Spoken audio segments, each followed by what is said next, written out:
वो आज फिर उसी गार्डन में आया था जहां वो नाजुक सी हसीना उसके दिल की धड़कनों में शोर मचा जाया करती थी।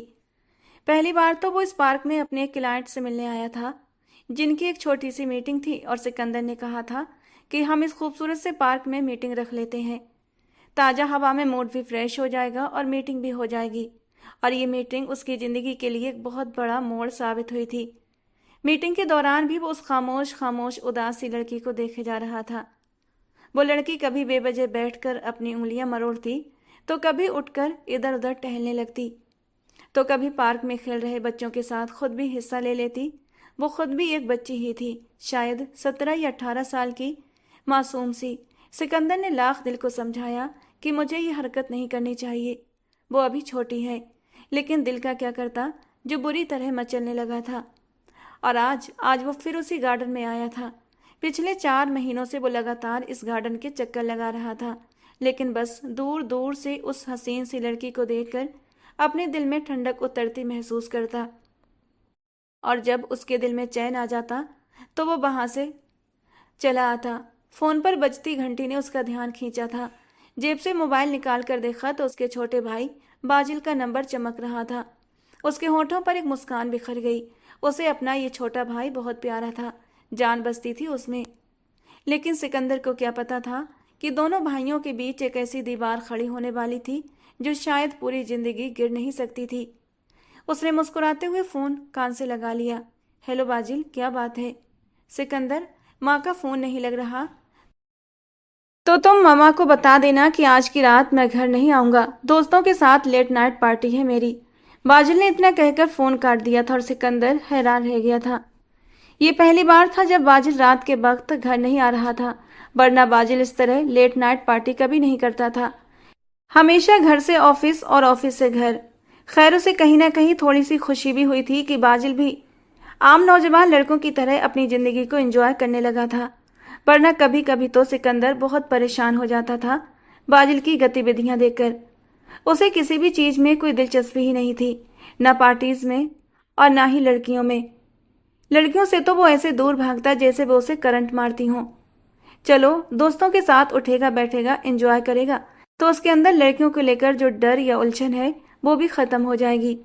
ये सोचते हुए सिकंदर ने अपना मोबाइल बंद करके जेब में डाला और घर के लिए निकल पड़ा। यार कासिम, मुझे बहुत डर लग रहा है, मुझसे नहीं हो पाएगा। बाजिल बुरी तरह घबराया हुआ था। किसी लड़की के साथ अकेले में वक्त बिताना उसके लिए पहली बार होने जा रहा था। आज से पहले उसने उसने कभी ये नाजुक पल किसी लड़की के साथ नहीं बिताए थे। लेकिन अब जबकि उसकी जिंदगी में उज्मा शामिल हो चुकी थी और ये पहली बार था कि वो उज्मा से अकेले में मिलने जा रहा था। उसके दोस्त कासिम ने पूरा इंतजाम कर दिया था। उनकी मुलाकात कासिम के फ्लैट में रखवाई गई थी, जबकि बाजिल अंदर से कांप रहा था। इसमें इतना घबराने वाली कौन सी बात है बाजिल? क्या तुम्हें खुद पर यकीन नहीं? वो एक लड़की है और तुम्हारी गर्लफ्रेंड है। प्यार करती है वो तुमसे, और ये तो अच्छी बात है कि तुम दोनों अकेले में कुछ वक्त बिताओ, एक दूसरे को समझो। कासिम ने उसे समझाने की पूरी कोशिश की।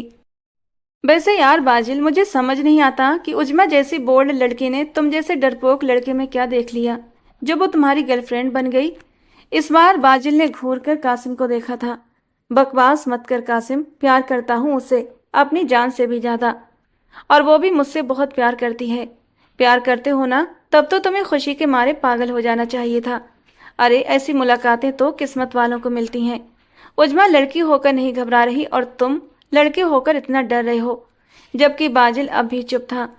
कासिम उसे समझा बुझाकर जा चुका था। लाख खुद को समझाने के बावजूद वो उज्मा से अकेले मिलने के लिए खुद को तैयार नहीं कर पा रहा था। और आखिरकार उसने फोन करके उज्मा को मना कर दिया कि उसकी तबीयत खराब है, वो नहीं आ सकता। उज्मा बहुत दिल लगाकर तैयार हो रही थी, लेकिन बाजिल के इनकार पर उसके अरमानों पर जैसे पानी फिर गया था। अजीब मर्द है। लड़के तो अपनी गर्लफ्रेंड से मिलने के लिए बेताब रहते हैं, और ये है कि लड़कियों की तरह बहाने कर रहा है। खुले वालों का जूड़ा बनाते हुए वो गुस्से से बेड पर बैठ गई थी। उधर बाजिल के अंदर एक डर घर कर गया था। कुछ गलत हो जाने का डर, एक अनजाना सा एहसास। शायद ये सिर्फ और सिर्फ मेरा वहम हो। जो मैं सोच रहा हूं वैसा कुछ भी नहीं होगा। बाजिल ने जैसे खुद को तसल्ली दी थी। उज्मा कुछ महीने पहले ही बाजिल की कंपनी में पर्सनल सेक्रेटरी के तौर पर आई थी। उसकी खूबसूरती, उसका बोल्ड अंदाज, उसकी अदाएं, ये सब देखकर बाजिल खानजादा उसका दीवाना हो गया था। धीरे धीरे दोनों के बीच की दूरियां भी मिटने लगी थीं और एक दिन वो आया जब बाजिल ने अपने प्यार का इजहार कर दिया और उज्मा उज्मा तो खुशी के मारे झूम उठी थी। वो मिडिल क्लास घराने से ताल्लुक रखती थी और जब उसे इतना अमीर, इतना हैंडसम और रुतबेदार लड़का खुद अपने प्यार का इजहार कर रहा था तो वो इनकार कैसे करती। उसके तो अधूरे ख्वाब जैसे अचानक से रंग भरने लगे थे। बाजिल खानजादा की बीवी बनना उसके लिए किसी सपने से कम नहीं था। उसने खुद को और भी निखारना शुरू कर दिया। हर रोज वो ऑफिस सज धज कर आने लगी। उसके इशारों में, उसके बातों में, उसकी चाल में अब एक अलग ही लचक और आत्मविश्वास आ गया था। और बाजिल, वो तो पहले ही अपने दिल के हाथों हार चुका था, लेकिन फिर भी उसके भीतर एक अजीब सी कुढ़न थी, एक अजीब सी चुभन थी, एक डर, एक ऐसा डर जो उसकी रग रग में समाया हुआ था।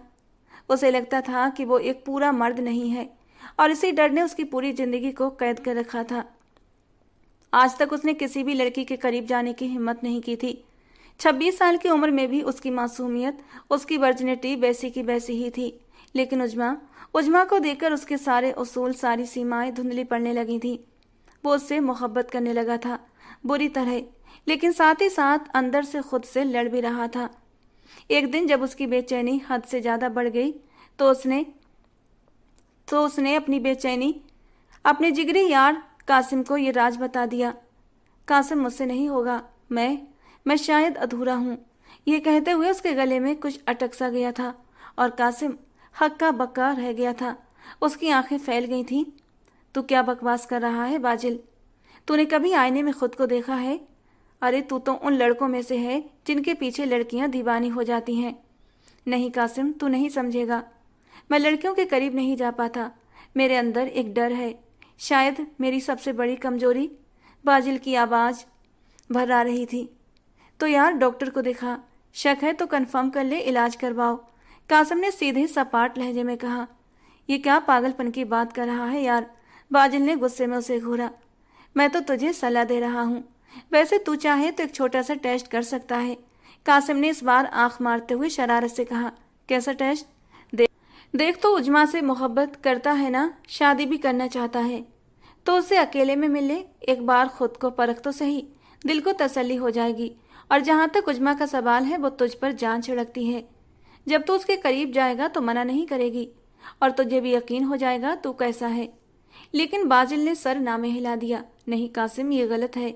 निकाह से पहले मैं ये सब कुछ नहीं कर सकता। ये गलत है, गुनाह है। तो फिर शादी कर ले उससे, लेकिन जो करना है जल्दी कर, ज्यादा देर मत कर।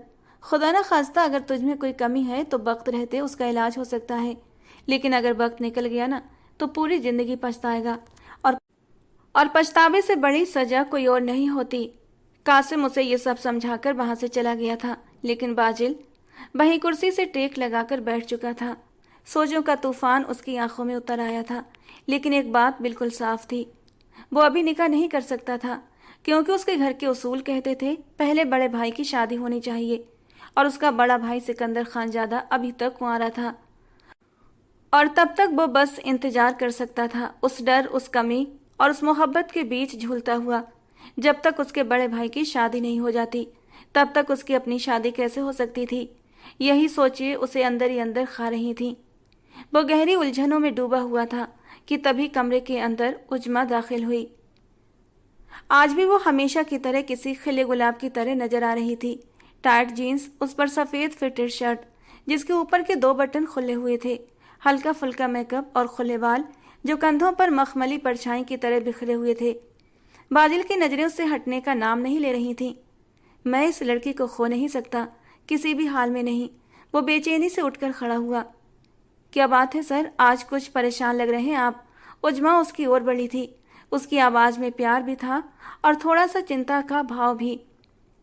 मगर इस बार बाजिल ने कुछ नहीं कहा, बस हल्के से उसका हाथ थाम लिया। उसकी आंखों में कुछ ऐसा था जो उज्मा को बेचैन कर गया। उज्मा, तुम मुझे छोड़ तो नहीं दोगी ना? उसकी आवाज कांप रही थी, जैसे किसी बच्चे ने डर के मारे माँ का आंचल पकड़ लिया हो। क्या बात कर रहे हैं आप? मैं आपको क्यों छोड़ूंगी?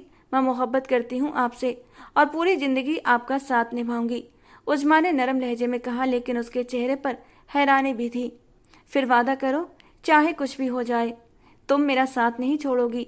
बाजिल को खुद नहीं पता था कि वो उससे ऐसा वादा क्यों ले रहा था। शायद दिल की गहराइयों में छुपे उस डर ने फिर सिर उठाया था।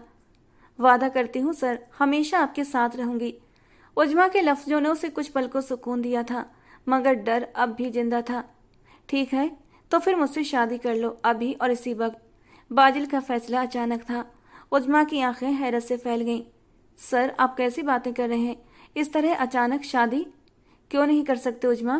प्यार करते हैं ना हम एक दूसरे से, तो फिर किसी मुहूर्त का इंतजार क्यों? उसका लहजा गंभीर था, आंखें डरी हुई मगर इरादे मजबूत। तुम अपनी माँ से बात करो, मैं उन्हें समझा लूंगा। शादी के बाद मैं तुम्हारी और तुम्हारी माँ की पूरी जिम्मेदारी लूंगा। बस अभी मैं इस हालत में नहीं कि अपने परिवार या समाज के सामने तुमसे शादी कर सकूं, क्योंकि क्योंकि मेरा बड़ा भाई सिकंदर अभी तक कुंवारा है, और जब तक वो शादी नहीं करता मेरे लिए कुछ भी करना मुमकिन नहीं। उजमा के लिए ऑफर बुरा नहीं था, बल्कि उम्मीद से कहीं बेहतर था। ऐसा मौका उसे दोबारा नहीं मिलता। वो तो खुद भी बाजिल जैसे रुतबे वाली जिंदगी चाहती थी। उसने चुपचाप अपना सर झुका लिया और अपनी रजामंदी दे दी। उसी शाम वो उसकी माँ के पास मौजूद था। बड़े अदब से, पूरे सम्मान से उसने उजमा का रिश्ता मांगा। उजमा की माँ पहले तो हक्का बक्का रह गई, पर उजमा और बाजिल की जिद ने आखिरकार उन्हें मना ही लिया। निकाह बहुत सादगी से हुआ था, कोई शोर शराबा नहीं, सिर्फ दो दिलों का मिलन। और उजमा अब बाजिल खानजादा की बीवी बन चुकी थी। विदाई के बाद वो उसे अपने फ्लैट पर लेकर आया था। उजमा हल्के गुलाबी जोड़े में सिंपल ज्वेलरी के साथ भला की खूबसूरत लग रही थी। वो सजी धजी दुल्हन बनकर बेड पर बैठी हुई थी और अपने शौहर का इंतजार कर रही थी। बाजिल धीरे धीरे धड़कते दिल के साथ कमरे में दाखिल हुआ था। उसके हाथ में एक खूबसूरत सा ब्रेसलेट था जो उसने मुस्कुराते हुए उजमा की कलाई में पहनाया। फिर वो देर तक उसकी ओर बस देखता रहा, जैसे यकीन न हो कि वो अब उसकी हो चुकी है। फिर उसके माथे को नरमी से चूमा और फिर उसके बराबर बैठ गया और अपना सर उजमा की गोद में रख दिया। देर तक वो उससे बातें करता रहा, अपने भाई की, अपनी माँ की, अपने बचपन की, अपनी पसंद नापसंद की और अपनी ख्वाहिशों की। उजमा मुस्कुरा रही थी, लेकिन उसकी बातों से थोड़ा उलझन में भी थी। इतने प्यार भरे लम्हों में भी बाजिल ने उसे अभी तक छुआ नहीं था, नजदीक तक नहीं आया था। और तभी उसने धीमे से पूछा, बाजिल, क्या हम पूरी रात बस बातें ही करते रहेंगे? ये रात सिर्फ बातों के लिए थोड़ी होती है। उसके चेहरे पर शर्म की हल्की लाली उतर आई थी, मगर बाजिल की रूह जैसे कांप गई, होंठ सूख गए और दिल जोर जोर से धड़कने लगा। उसे अपने अंदर की उस कमी का डर फिर से निगलने लगा था, जिस सच से वो अब तक भाग रहा था। शायद अब वो उसका सामना नहीं कर पाएगा। उजमा ने बाजिल का चेहरा अपने दोनों हाथों में थाम लिया। उसकी आंखों में कुछ ऐसा सुकून था जैसे वो अपने प्यार से भर देना चाहती हो। वो उसे अपनी मीठी नजरों से पी रही थी और बाजिल का दिल उसकी इस मासूमियत, उस बेइंतहा खूबसूरत चेहरे में अटक गया था। अचानक ही उसने आगे बढ़कर उजमा के लबों को छू लिया और उजमा तो न जाने कब से इस लम्हे के लिए तरस रही थी। पूरी शिद्दत से उसका साथ देने लगी थी। उसकी सांसें तेज हो रही थीं और बाजिल उसकी चाहत में पूरी तरह डूबने लगा था। वो उजमा के वजूद से एक एक पर्दा हटाता चला गया। उसके लबों को छूता उसे मदहोश कर चुका था, मगर सिर्फ 1 मिनट के बाद ही सब कुछ जैसे थम गया। बाजिल के चेहरे का रंग उड़ चुका था, उसके अंदर कुछ टूट चुका था और वो शर्म से नजरें झुकाए चुपचाप बैठा था। उसके लिए ये लम्हा इम्तिहान का था, लेकिन वो इस इम्तिहान में हार गया था। बाजिल, ये क्या हुआ? तुमने मेरे साथ धोखा किया। उजमा की आंखों से गुस्से के साथ आंसू बह रहे थे। उसकी आवाज चीख में बदल गई थी। तुम एक नामर्द हो, औरत को खुश नहीं रख सकते, ये बात तुम्हें पहले से मालूम थी, फिर भी तुमने मेरी जिंदगी बर्बाद कर दी। बाजिल की जुबान लड़खड़ा गई। उजमा, मेरी बात सुनो। मेरी जिंदगी में तुमसे पहले कभी कोई लड़की नहीं आई। ये मेरा फर्स्ट टाइम था, हो सकता है इसीलिए। चुप रहो, उजमा चीख पड़ी। मुझे तुम्हारा कोई भी बहाना नहीं सुनना। तुमने मेरा भरोसा तोड़ा है, मेरी उम्मीदें कुचली हैं। आई एम सॉरी उजमा, लेकिन तुम इस तरह मुझे ब्लेम नहीं कर सकती। हम दोबारा ट्राई कर सकते हैं। वो प्यार से उजमा के करीब हुआ था और उसके हाथों को थाम लिया, लेकिन उजमा ने उसके हाथों को झटक दिया और बेड से उठकर खड़ी हो गई। अपने कपड़े सही करती, गुस्से से पैर पटकती दूसरे कमरे में चली गई और कमरा अंदर से लॉक कर लिया। जबकि बाजिल भारी दिल के साथ कमरे से लगी बालकनी में चला गया। उसके दिल के अंदर कहीं अंधेरे से बढ़ने लगे थे। कई घंटे सिगरेट पर सिगरेट पीता रहा, लेकिन दिल को किसी पल करार नहीं आ रहा था। अगली ही सुबह उजमा उसे छोड़कर अपने मायके लौट गई और जाते ही तलाक की मांग कर दी। साथ ही साथ उसने 1 करोड़ रुपये हक मेहर के भी मांगे थे, जो बाजिल ने निकाह के वक्त लिखवाए थे। उजमा को और क्या चाहिए था? 1 करोड़ रुपये एक नई जिंदगी शुरू करने के लिए काफी थे। वो बाजिल जैसे नामर्द के साथ रहकर अपनी जिंदगी को क्यों बर्बाद करती? बाजिल टूट चुका था, मगर उसने आखिरी कोशिश की। डॉक्टर से मिला। डॉक्टर ने रिपोर्ट देखकर कहा, तुम्हारे अंदर कोई गंभीर कमी नहीं है बाजिल। ये सब मानसिक तनाव या फिर पहले अनुभव की वजह से हो सकता है। धीरे धीरे सब नॉर्मल हो जाएगा। बाजिल को जीने की एक नई उम्मीद मिली थी। उसने रिपोर्ट उजमा को दिखाई, मगर उजमा के तो कान बंद हो चुके थे। वो कुछ भी सुनने को तैयार नहीं थी। और जब बाजिल ने तलाक देने से इनकार कर दिया तो उजमा ने कोर्ट में केस कर दिया और फिर चंद ही दिनों में अदालत से उजमा को तलाक मिल चुका था।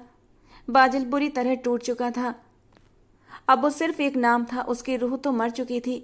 वो पूरी तरह बिखर चुका था। अब वो न किसी से हंसकर बात करता, न ढंग से खाता और न किसी से मिलता। एक जिंदा लाश बन चुका था। उसकी आंखों में अब नफरत पलने लगी थी। औरतों से नफरत, खुद से नफरत, और इस नफरत ने उसे एक पत्थर दिल बेरहम मर्द बना दिया। उसके माँ बाप उसकी हालत देखकर बेहद परेशान हो गए थे। सिकंदर, तू ही समझा इसे, हमारी तो ये सुनता नहीं, आमना बेगम ने सिकंदर से गिड़गिड़ाते हुए कहा था। सिकंदर अपने छोटे भाई को इस हाल में नहीं देख सकता था। वो उसके कमरे में आया और उसकी पीठ पर हाथ रखा। देखो बाजिल, अगर कोई प्रॉब्लम है तो तुम मुझसे कहो, मैं तुम्हारा बड़ा भाई हूँ, तुम्हारी हर मुश्किल हल कर दूंगा। जहाँ तक बिजनेस का सवाल है, सब कुछ ठीक चल रहा है, और अगर तुम्हें अपनी कंपनी संभालना मुश्किल लग रही है तो मेरी बाली में आ जाओ, मैं तुम्हारी बाली संभाल लूंगा। मगर बाजिल ने धीरे से सिर हिलाया। नहीं सिकंदर, ऐसी कोई बात नहीं है, बस तबीयत थोड़ी खराब है, सब ठीक हो जाएगा। और वो बात खत्म करते हुए कमरे से उठकर चला गया था। उसकी तबीयत अब सचमुच खराब रहने लगी थी। अंदर से वो किसी जंग में हार चुका था। आमना बेगम रोज उसका चेहरा देखकर रो पड़ती। सिकंदर, मुझे लगता है अब तुझे शादी कर लेनी चाहिए। तेरी शादी से फुर्सत मिले तो मैं बाजिल के लिए भी लड़की देखूं। वो घर गृहस्थी में लग जाएगा तो उसका ध्यान बटेगा। मगर सिकंदर का मन तो कहीं और था। उसकी आंखों के सामने फिर से वो मासूम सी लड़की घूम रही थी, जिसकी एक ही झलक ने उसका दिल चुरा लिया था। उस लड़की को पाने के लिए तो अभी उसने 2-3 साल तक इंतजार करना था, और यही वजह थी कि वो अपनी माँ को हर बार टाल जाता। लेकिन आमना बेगम को लगता अब वक्त नहीं है। बाजिल दिन ब दिन बिखरता जा रहा था, और अगर अब भी देरी हुई तो शायद बहुत देर हो जाए। और यही बात जब उन्होंने सिकंदर से कही तो वो गहरी सांस लेकर रह गया था। फिर माँ के हाथ थामते हुए बोला, मामा, आप मेरी टेंशन ना लें, आप बाजिल की शादी कर दें। मुझसे 1 ही साल तो छोटा है। अगर उसका घर पहले बस जाएगा तो इसमें बुराई क्या है। फिलहाल अभी मैं शादी करने के मूड में नहीं हूँ। और आमना बेगम को भी यही सही लग रहा था। उसकी जिंदगी में सुकून चाहती थी वो, और इसी सोच के तहत वो उसके लिए लड़की तलाश करना शुरू कर चुकी थी। आमना बेगम और असगर साहब की तलाश जल्दी ही खत्म हुई थी जब उन्हें हुरम मिली। खूबसूरत और बड़ी ही सीधी सादी मासूम सी लड़की थी।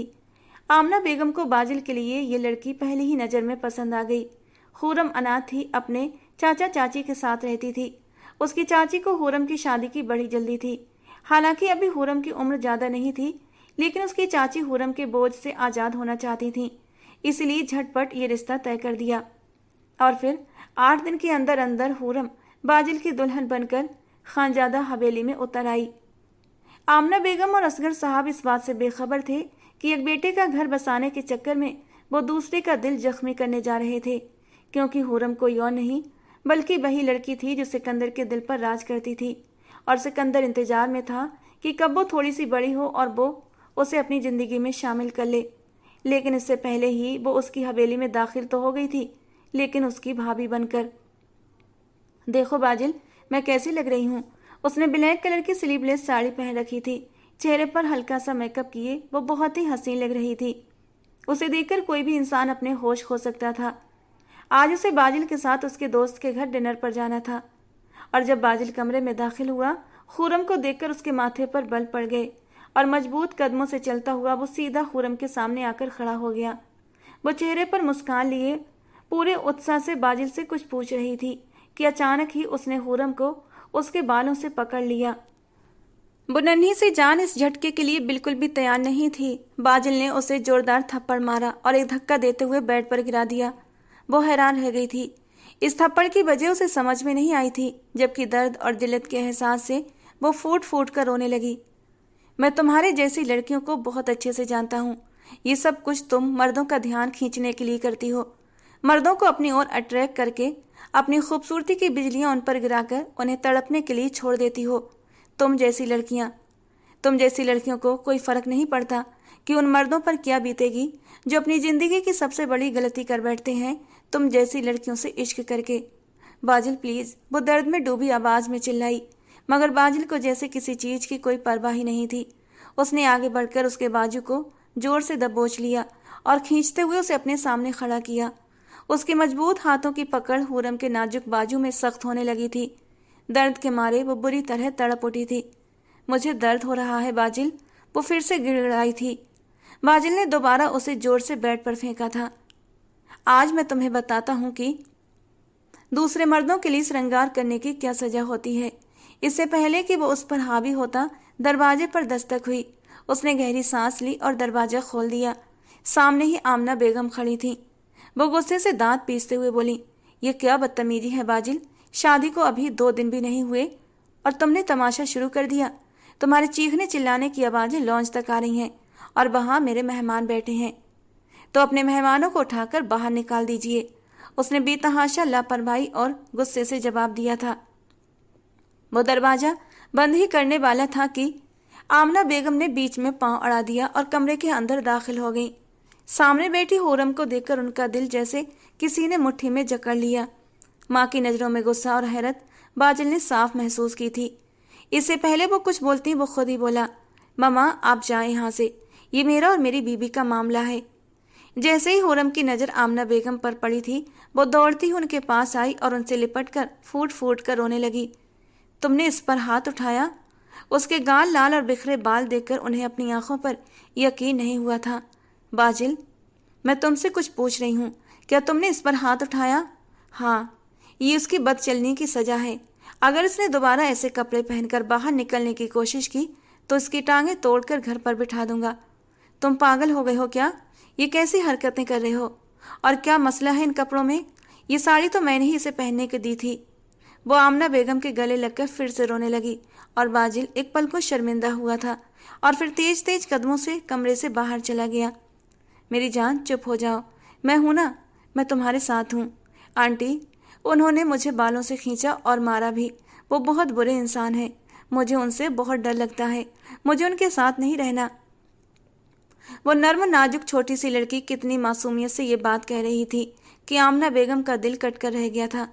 उन्हें तो बिल्कुल भी उम्मीद नहीं थी कि बाजिल इस मासूम सी लड़की के साथ इतना सब कुछ करेगा।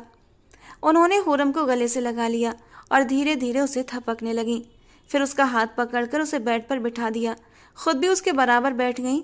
देखो मेरी बच्ची, शादीशुदा जिंदगी में ऐसे छोटे मोटे मसले आते रहते हैं।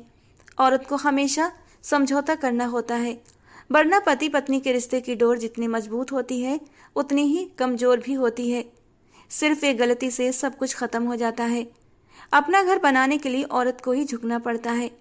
उसने अब इस बात से अपनी सास के चेहरे की ओर देखा। एक औरत होकर भी वो दूसरी औरत को समझ नहीं पा रही थी। मगर उन्होंने मेरे साथ ज्यादती की है। देखो बेटी, तुम्हें घर बसाना है या नहीं? उन्होंने उसकी आंखों में देखकर सीधा सवाल किया। तुम अच्छे से जानती हो तुम्हारे चाचा चाची तुम्हें अब कभी भी स्वीकार नहीं करेंगे। उन्होंने तो पहले ही तुम्हें अपने सिर से उतार फेंका है। अगर तुम बाजिल से अलग हो जाती हो तो बताओ तुम कहाँ जाओगी? तुम्हें अंदाजा भी है ये दुनिया कितनी जालिम है, और तुम जैसी प्यारी मासूम लड़कियों को तो ये दुनिया जिंदा निगल जाती है। बातों बातों में उन्होंने उसे बहुत कुछ समझा दिया था। अच्छा चलो, अब जल्दी से फ्रेश हो जाओ और बाहर आओ। मैं तुम्हें अपने कुछ खास मेहमानों से मिलवाना चाहती हूँ। और हाँ, ध्यान रखना कि मेकअप से अपने ये निशान जरूर छुपा लेना। खबरदार, जो तुमने मुझे उनके सामने शर्मिंदा किया।